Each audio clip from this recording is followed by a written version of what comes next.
that is it really. And I'm just liberating them and creating freedom in their lives for them to be more themselves and to be the main character. And as soon as I realized that, I was like, oh, all my messaging just comes from there now.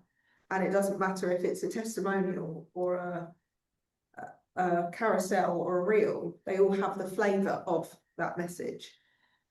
So over to you, Donna. Tell us about you.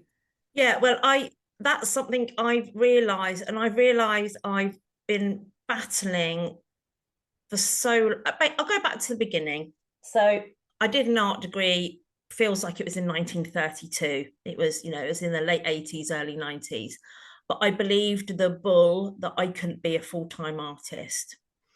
So I then became a youth worker, a social worker. I worked in child protection.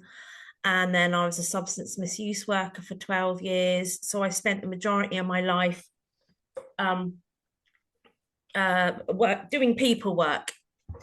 And I liked it and I thought I was good at it, but there was a natural ending really, when the stories became too familiar and I wasn't really feeling it anymore.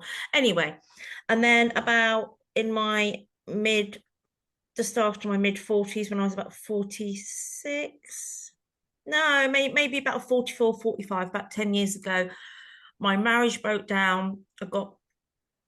My job came to an end anyway. And one of my children became unwell. So I was at home 24/7.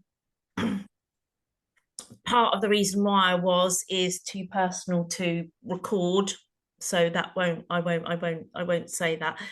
But and I thought I was going to go mad. I thought I was going to have a heart attack. And I thought, what calmed me down? I thought drawing and painting, which I loved doing as a kid, and that I didn't carry on doing after art college, even though I relished art college. So I started painting and drawing, and I started going out to exhibitions, and then I wrote down on a little bit of paper, I want to exhibit at Play Dead, which was a little gallery around the corner, and I want to paint in New York. And I just wrote them on a bit of paper, and both of those things happened very quickly. Anyway, big long story.